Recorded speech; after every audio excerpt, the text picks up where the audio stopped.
Hello students. आपके सामने एक इमेज दिख रही होगी आपको स्क्रीन पर।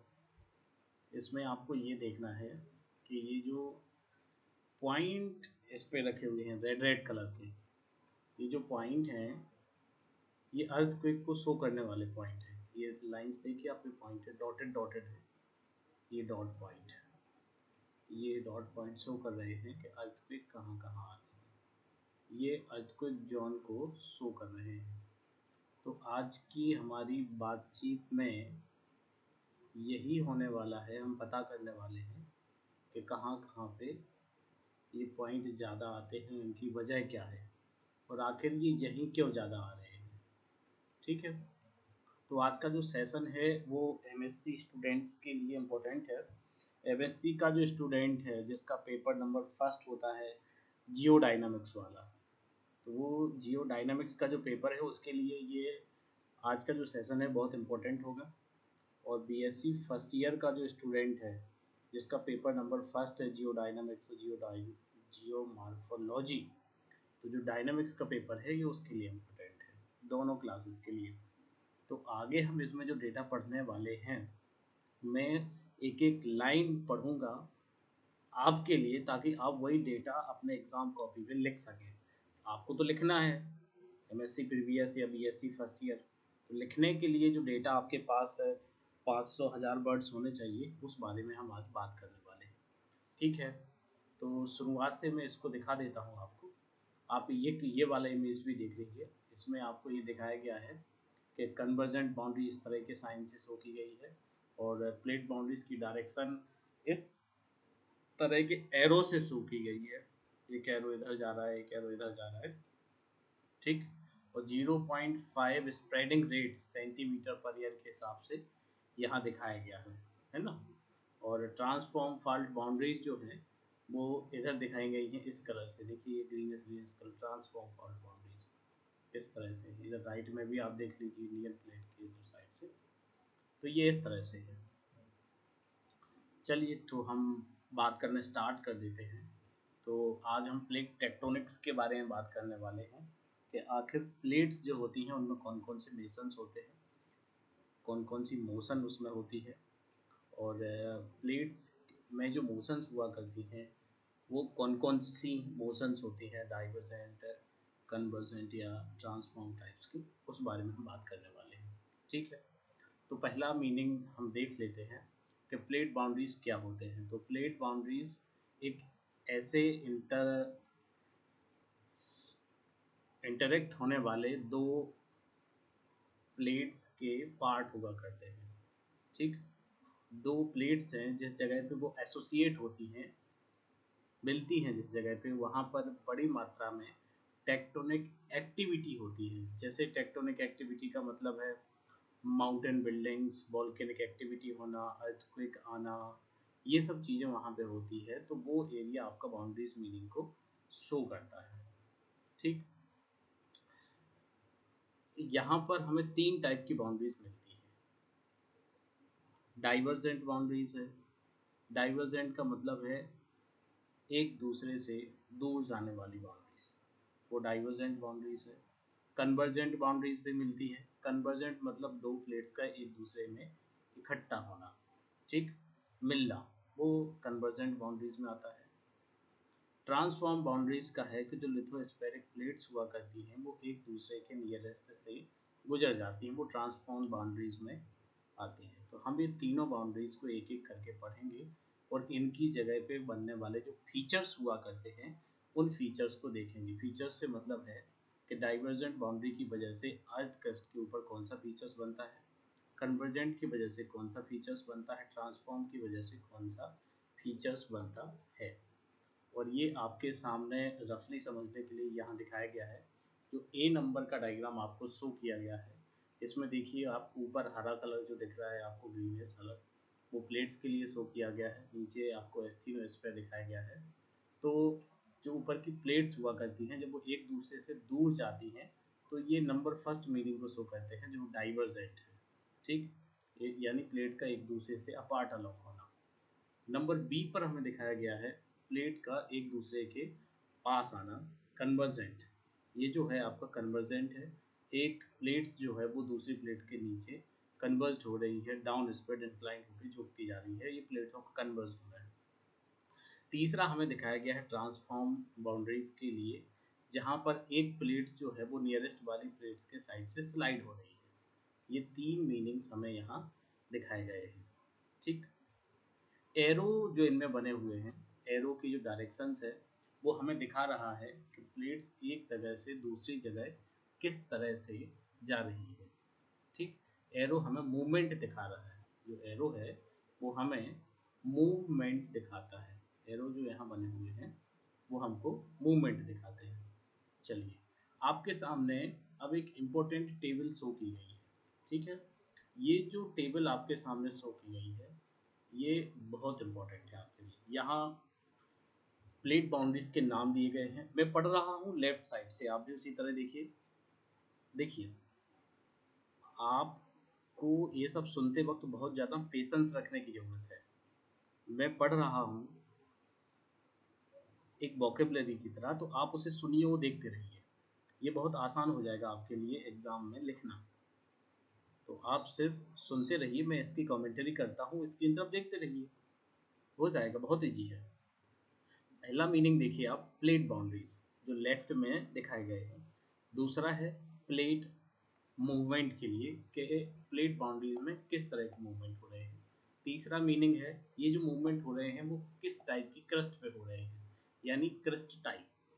सी फ्लोर क्रिएशन और डिस्ट्रॉय, यहाँ पर बताया गया है कि सी फ्लोर पे क्या इफेक्ट पड़ेगा, वो क्रिएट होगा या डिस्ट्रॉय होगा। अगला मीनिंग है हमारा टेक्टोनिक प्रोसेस को लेकर, टेक्टोनिक प्रोसेस वहाँ कौन सी हो रही है। ठीक, फिर है सी फ्लोर फीचर्स को लेकर, कि सी फ्लोर पर कौन कौन से फीचर्स बनेंगे। और जब ये सारी प्रोसेस वहाँ हो रही होगी तो आखिर जियोमॉर्फिक एग्जाम्पल्स क्या क्या आएंगे, जियोग्राफिक नेचर में वहाँ क्या क्या एग्जाम्पल हमें मिलेंगे, कौन कौन से बड़े फॉर्म या छोटे फॉर्म में लैंड फॉर्म्स हमें वहाँ मिलने वाले हैं। ठीक, ये वहाँ क्या होगा। अब हम पहले नंबर का मीनिंग देखें तो ये है डाइवर्जेंट प्लेट बाउंड्री से related. Divergent plate boundary, divergent plate boundaries में दिखाया गया है कि डाइवर्जेंट प्लेट बाउंड्री में जो प्लेट होती हैं वो एक दूसरे से दूर जाती हैं। देखिए यहाँ एरो के साइंस भी लगे हुए हैं, वो एक दूसरे से दूर जाने के लिए। क्रस्ट पे क्या है, ये ओशियन, ओशियन में भी हो सकता है। यहाँ पर नई फ्लोर क्रिएट होती है। इस टेक्टोनिक प्रोसेस का नाम सी फ्लोर स्प्रेडिंग है। और मिड ओशनिक रिज यहाँ पर जो फीचर्स बनने वाला है, वॉल्केनोज होंगे मिड ओशनिक रिज पर, वॉल्केनो होंगे। ठीक, और यंग लावा फ्लो यहाँ पे होगा। जियोग्राफिक फीचर्स की बात करें तो मिड अटलांटिक रेज या ईस्ट पैसिफिक राइजेस जो हैं आपके लिए, रेज और राइज के बारे में भी हम पढ़ेंगे, क्या रेज होता है क्या राइज होता है, तो ये फीचर्स हमें वहाँ मिलेंगे। डाइवर्जेंट प्लेट बाउंड्रीज में कॉन्टिनेंट और कॉन्टिनेंट प्लेट का भी डाइवर्जेंट, क्रस्ट का भी डाइवर्जेंट हो सकता है। इनमें कॉन्टिनेंट एक दूसरे से अलग हो जाते हैं, स्प्लिट हो जाते हैं। ठीक, ये इसे हम कॉन्टिनेंटल रिफ्टिंग बोलते हैं। इसमें हमको rift valley, volcanoes, young lava flow आदि देखने को मिलते हैं। इसके फीचर्स की बात करें तब ईस्ट अफ्रीकन रिफ्ट वैली इसका एग्जांपल है, रेड सी में भी देखने को मिलेगा आपके, गल्फ ऑफ कैलिफोर्निया वगैरह में।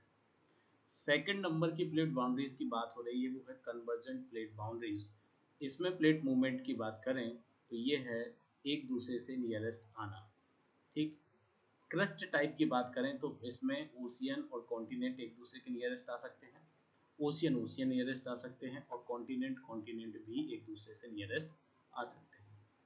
सी फ्लोर अगर ओशियन और कॉन्टिनेंट आते हैं तो आपका जो ओल्ड सी फ्लोर है वो डिस्ट्रॉय हो जाएगा। ठीक, डिस्ट्रॉय होने से मतलब है कि जो ओल्ड वाला सी फ्लोर है वो न्यूअर सी फ्लोर के नीचे चला जाएगा। ठीक, अब इस बात को फिर से हम देख लेते हैं, यही बता देते हैं। यहाँ से हम पेन ले लेते हैं एक, ये हमने अच्छे कलर का पेन ले लिया, इसको बड़ा कर लेते हैं। ठीक है स्टूडेंट, देखिए अब यहाँ देखिए ये आपका हो रहा है कि ओल्ड सी फ्लोर डिस्ट्रॉय हो जाएगा। तो old sea floor high dense होता है, जो नीचे चला जाएगा लाइट के नीचे, ये चला गया ओल्ड वाला। ठीक, किसके, ये लाइट है और ये ओल्ड है। ठीक, मतलब न्यूअर, न्यूअर के नीचे ओल्डर वाला चला गया है, जो और पहले वाला न्यूअर है, पुराना जो सबसे पहले बना था, वो वाला न्यूअर जो है, जो अभी बना हुआ है, उसके नीचे चला जाएगा। मतलब ओल्डर जो सी फ्लोर है वो खराब होगा। ठीक, इसमें प्रोसेस क्या हो रही है, सबडक्शन की प्रोसेस यहाँ पे हो रही है। वॉल्केनिक आर्क और लैंड बनेंगे, इसमें एंडीज माउंटेन, कैस्केड माउंटेन वगैरह बनेंगे। ओशियन, ओशियंस में भी कन्वर्जेंट होता है, यहाँ पर भी ओल्ड सी फ्लोर डिस्ट्रॉय होता है, ये भी सबडक्शन की एक प्रोसेस है। वॉल्केनिक आर्क, आइसलैंड वगैरह ये सब यहाँ पे होता रहता है। ठीक, कॉन्टिनेंट, कॉन्टिनेंट की भी प्रोसेस यहाँ पे देखने को मिलती है। कॉन्टिनेंट, कॉन्टिनेंट जो है और कॉलिजन की प्रोसेस है। ठीक, और इसमें अगर हम फीचर्स की बात करें तो माउंटेन बनेंगे हाइट वाले, जैसे हिमालयन माउंटेन, आल्पस माउंटेन वगैरह है, वो कॉन्टिनेंट, कॉन्टिनेंट के कन्वर्स्ड होने से बना हुआ है। यहाँ पर प्लेट मूवमेंट एक दूसरे से इंक्लूड होता है और ये कन्वर्जेंट प्लेट बाउंड्रीज कहलाती है। आपको ध्यान रखना है कि जब ओशियन या कॉन्टिनेंट के बीच में हो तो वो सबडक्शन है, ओशियन ओशियन के बीच में हो तो वो सबडक्शन है, कॉन्टिनेंट कॉन्टिनेंट के बीच का मीनिंग जो है वो कॉलिजन होगा आपका। ठीक है, कॉलिजन की वजह से हाई लंबाई, हाइट वाले माउंटेन्स बनेंगे, टॉलेस्ट माउंटेन बनेंगे। थर्ड मीनिंग है हमारे पास ट्रांसफॉर्म प्लेट बाउंड्रीज। अब बात करें हम ट्रांसफॉर्म प्लेट बाउंड्रीज को लेकर, तो ट्रांसफॉर्म प्लेट बाउंड्रीज में आप देख लीजिए, इसमें जो एक दूसरे के नियरेस्ट से प्लेट स्लाइड होती है, ये ओशियन हो सकता है। ट्रांसफॉर्म फॉल्टिंग यहाँ पे होती है, और ये एग्जांपल दिया है between mid oceanic ridge, oceans ridge में। कॉन्टिनेंट में भी आपको देखने को मिलेगा ट्रांसफॉर्म फॉल्टिंग में फीचर्स जो फॉल्ट ही मिलेंगे आपको यहाँ। सैन एंडरसन फॉल्ट है, अल्पाइन फॉल्ट है या न्यूजीलैंड फॉल्ट है। तो ये जो टेबल है आपके लिए ये सबसे इम्पोर्टेंट है। अगर आप ये टेबल सीख लेते हैं तो जो मल्टीपल चॉइस वगैरह क्वेश्चंस आते हैं वो यहीं से आएंगे, या वनडे जो क्वेश्चंस होते हैं वो यहीं से रिपीट होने वाले हैं। एग्जाम्पल्स आपको यहाँ नीचे ये वाली जो टेबल्स में यहाँ दिखाए गए हैं, ये सब के सब आप याद कर लीजिए, बड़ी आसानी से आपसे वो पूछ सकता है। ठीक है, तो आप याद रख लीजिए, कोई इजी एग्जाम आता है तो वो continent, continent collision, tallest mountain पूछ लेगा, हिमालयन माउंटेन वगैरह, या फिर वो क्वेश्चन पूछ लेगा आल्पस फॉल्ट के लिए, तो आपको ये बताना होगा ट्रांसफॉर्म फॉल्ट है। ठीक, या फिर आप वो पूछेगा आपसे कि मिड ओशनिक रिज भैया कैसे बनती है, तो आपको बताना होगा कि जो ओशियन, ओशियन का एक दूसरे से दूर जाते हैं अपार्टमेंट होता है अलॉन्ग में, वो सी फ्लो जो है वहाँ नया क्रिएट होता है, तो आप मिड ओशनिक रिज बनती है, या पैसिफिक रिज वहाँ पे राइज बनते हैं। तो आप इम्पोर्टेंट है आपके लिए, आप इस टेबल को लर्न करें, बार बार लिखें, एग्ज़ाम में भी यही लग देंगे। तो चेक करने वाले को बहुत खुशी होगी कि स्टूडेंट ने अपने डेटा को एक सही तरीके से रिप्रेजेंट किया है, बस वो मार्क्स दे देगा आपको। वो बर्ड हो रहे 400 500 को, ठीक है, पर हम वो भी बात आगे कर लेते हैं। तो यहाँ देखिए आगे बात हो रही है डाइवर्जेंट प्लेट बाउंड्रीज के लिए, जो हमने पहला मीनिंग देखा था। ये डाइवर्जेंट प्लेट बाउंड्रीज है। डाइवर्जेंट प्लेट बाउंड्री दो प्लेट्स के मूवमेंट होने से बनती है। Along crest mid oceanic ridge के आसपास ये प्रोसेस होती रहती है। इसमें एक नया ओशनिक लिथोस्फीयर बन के तैयार होता है, जैसा कि हमें 2.15 में दिखाया गया है। कॉमन फीचर्स की बात करें तो इसमें मिड ओशनिक रेज या रिफ्ट वैली वगैरह बनती हैं, जो सेंट्रल डाउन स्प्रेड यानी बीच में झुकी हुई होती हैं। ये हम 2.16 में देखेंगे। पुल अपार्ट मटेरियल्स जो दूर होता है तो रिफ्ट वैली जो है बनती रहती है, और कंटिन्यूसली ये पुल होता रहता है। ठीक, तो ये आपकी अप वेलिंग टाइप की प्रोसेस से ये दिखती है। हम जो प्लेट्स का मूवमेंट है यहाँ पे, ठीक, स्प्रेडिंग अमाउंट जो होगा, सी फ्लोर स्प्रेडिंग का जो स्प्रेडिंग प्रोडक्शंस है वो 4.8 क्यूबिक माइल्स है। ठीक, 20 क्यूबिक किलोमीटर से है। New oceanic crust world wide इस तरह से आपकी तैयार होती है। 2.6 का डायग्राम हम जरूर देखना चाहेंगे। 2.16 के डायग्राम देखना है हमको, कहाँ दिखाए गए हैं 2.16 के डायग्राम। 2.17, 2.16 के डायग्राम आप ये देख लीजिए, हाँ यही डायग्राम 2.16 के आप दिखाए गए। ठीक है, तो ओके, ये देख लीजिए आप, यूरोप है, अफ्रीका है राइट साइड में, लेफ्ट में साउथ अमेरिका, पर लेफ्ट जो है वो नॉर्थ अमेरिका है, बीच बीच में आपको मिड अटलांटिक रिज दिखाई गई है। ठीक है, ये आपकी डायरेक्शंस हो रही हैं, एक दूसरे से दूर जा रही हैं, बीच में से न्यू मटेरियल निकल के ऊपर आ रहा है, और सरफेस के अंदर कुछ इस तरह की प्रोसेस हो रही है। आप देख लीजिए एस्थीनोस्फीयर से ये इस तरह की प्रोसेस हो रही है। आपकी जो प्लेट्स हैं वो एक दूसरे से दूर जा रही हैं। ये देख लीजिए, जब ये दूर जा रही होंगी तो अपार्टमेंट मगमा चैम्बर से ये इस तरह से दिख जाएगा, एक रिफ्ट वैली बन के तैयार हो जाएगी। तो ये जो दो फीचर्स हैं आपको ये याद रखना है कि वहाँ आपको रिफ्ट वैली का मीनिंग याद रखना है और मिड ओशनिक रेज याद रखना है, जो कि डाइवर्जेंट प्लेट बाउंड्री के फीचर्स के नाम पे यहाँ पर दिखाया गया है। ठीक, ओके। और भी हम इन डायग्राम्स के बारे में भी बात कर लेते हैं। ये देखिए आप फर्स्ट नंबर का देख लीजिए। ये देखो शुरुआत में क्या होता है, कॉन्टिनेंटल क्रस्ट है और फिर आपका ये इस तरह से अपवेलिंग होती है और ये मटेरियल इस तरह से ऊपर की तरफ उठ जाता है। ठीक है, मतलब ये है कि ये जो आप क्रस्ट है जिससे मटेरियल है कम थिनर जो है सेलो है, वो उस क्या होती है वो हीटेड हो जाती है। ठीक है, इसकी वजह से वो हीटेड होती है, उसमें अब वार्पिंग होने लगती है, वोल्केनिक एक्टिविटी होने लगती है। ठीक, ये जो वॉल्केनिक एक्टिविटी है आपकी, इसकी वजह से एक रिफ्ट वैली जैसा स्ट्रक्चर बन जाता है। ठीक, ये रिफ्ट वैली जैसा स्ट्रक्चर यहाँ पे बन जाता है। ये जो वॉल्केनिक एक्टिविटीज़ वगैरह ये दिख रहे हैं ना आपको, ये वॉल्केनिक एक्टिविटीज़ वगैरह होते रहते हैं। ये जो क्रिएशंस है इस तरह का, ठीक, ये रेगुलर होता रहता है, तो ये जगह बढ़ती रहती है आपकी। ठीक है, इसमें एक स्प्रेडिंग है, लीनियर स्प्रेडिंग टाइप की होती रहती है, तो लीनियर सी कहेंगे, बनता जाता है। ठीक है, ये प्रोसेस एक दिन नहीं चलती, मिलियंस ऑफ ईयर तक चलती रहती है। ये लीनिएशन वाली जो प्रोसेस है एक दूसरे से दूर जाने की, ये चलती रहती है और खूब बड़े एरिया में एक बेसिन टाइप का बन जाता है। ठीक, तो ये ओसने क्रस्ट जो है वो इस तरह से दूर जाती रहती है। ये स्ट्रक्चर है आपके सामने, है ना। ओके, तो ये और भी डायग्राम है, आप उनको देखिए, ये सारी बातें, इसको पढ़िए, ये सब डेटा। अच्छा, ये राइज और रिज के बारे में भी बताया गया है, तो ठीक है आप ये सब कुछ पढ़ लीजिए, आपको डिफरेंस आराम से मिल जाएगा राइज और रिज के बारे में। राइज का मतलब ये है कि वो प्लेट्स का एक दूसरे से मूवमेंट, दूर जाने की जो रफ्तार होती है वो भी बहुत कम हुआ करती है, और इसके द्वारा बनने वाले जो फीचर्स होंगे आपके, वो उनका जो ढाल यानी किनारा होता है वो स्लो होता है। और रिज की बात करें तो ये स्टीप हुआ करता है। ठीक है, स्टीप होता है, ज़्यादा रफ भी होता है और ज़्यादा लंबाई में हाइट में भी होता है। पर रिज का ऐसा नहीं है, रिज कम हाइट की होती है और स्मॉल हुआ करती है। ठीक, और जेंटल स्लोप हुआ करता है।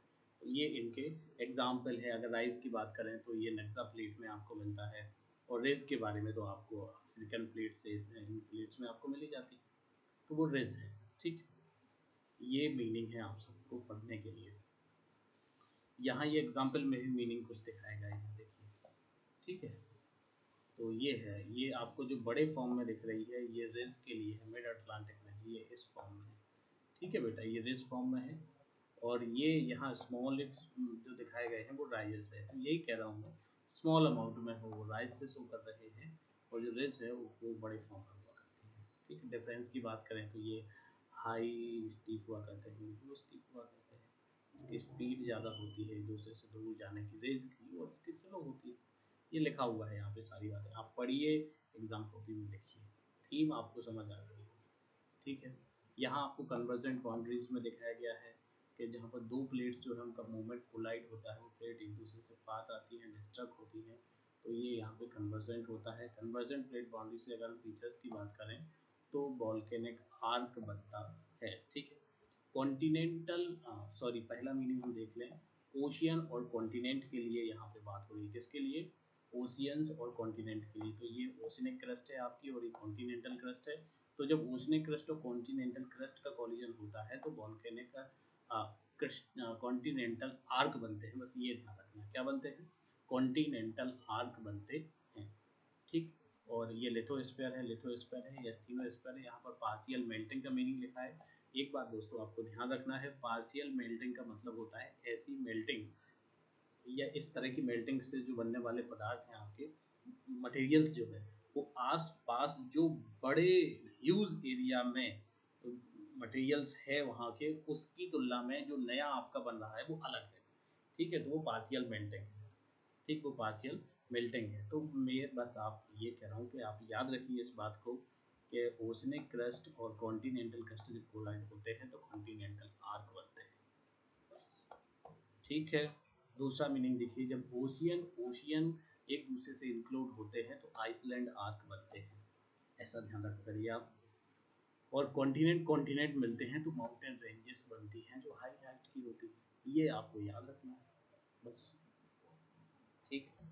अच्छा, एक और बात है कि कौन सी प्लेट से दूसरी प्लेट के नीचे जाएगी, तो आप जो एमएससी के स्टूडेंट हैं उन्होंने जनरल शुरुआत वाली क्लासों में ये सुना था, जो हाई डेंसिटी की होगी वो कम डेंसिटी वाली प्लेट के नीचे जाएगा। तो कॉन्टिनेंट कॉन्टिनेंट वाली में कौन सी जमीन के नीचे जाएगी फिर भैया? उसके नीचे वो जाएगी जो शुरुआत समय में जब वो प्लेट बन रही होगी, जो पहले बनी होगी, मतलब जो पहले पुल्ड हुई होगी शुरुआती समय में जब क्रस्ट बन रही थी। ठीक है, तो जो पहले पुल्ड हुई थी वो नीचे जाएगी, और जो अभी बनी है वो ऊपर रहेगी, सीधी बात है। ठीक है, अगर ओशियंस ओशियंस की बात करें तो ओशियंस में भी जो प्लेट्स पुरानी है शुरुआत की है, वो आपकी ओशियन प्लेट नीचे जाएगी, और जो नई प्लेट्स बनी हुई है वो अभी ऊपर रहेगी। अब पुरानी ओशियन प्लेट्स का मतलब ये है कि उस और जो ओल्डर जो सेडिमेंट्स है वो जमा हो गया है उसमें, इसलिए वो ज़्यादा डेंस है, वो ज़्यादा डेंस है। तो आज के इस सेशंस में हमने यही सब देखा है। ठीक है। अच्छा, यहाँ पे convergent tectonic activity produce the cascade mountains, तो ये सब डायग्राम्स आपको देखना है, इसको पढ़ लीजिए जॉर्जिया प्लेट्स के बारे में, ये सब बातें यहाँ दिखाएंगे। ठीक है, कॉन्टिनेंट कॉन्टिनेंट कन्वर्जेंट। तो आज के सेशन में बस इतना ही। आप लोग पढ़िए और एग्ज़ाम में अपने आंसर्स पुट कीजिए और लिखिए। ठीक है। अच्छा, इसमें एक और सेशंस दिया गया अभी ट्रांसफॉर्म बाउंड्रीज के लिए भी है। तो ट्रांसफॉर्म के बारे में हम बात कर ही चुके हैं कि जो प्लेट्स हैं वो एक दूसरे के नियरेस्ट से ट्रांसफॉर्म हो जाती हैं। इसके लिए हमें डायग्राम सबसे पहले ऊपर दिखाया गया है यहाँ पे, है ना। तो ट्रांसफॉर्म बाउंड्रीज के लिए आप पढ़िए, देखिए, समझिए ट्रांसफॉर्म बाउंड्रीज का सेशन। अब ट्रांसफॉर्म के लिए हम अगले सेशन में बात करेंगे। आपके लिए इम्पोर्टेंट है कि आप ये टेबल सीख लें पूरी तरह से, जो शुरुआत में आपको दिखाई गई थी। ठीक है, ये इम्पोर्टेंट है आपके लिए, एग्जाम्पल सीख लें आप। ओके, ये वाली टेबल। ठीक है। थैंक यू स्टूडेंट हमें सुनने के लिए।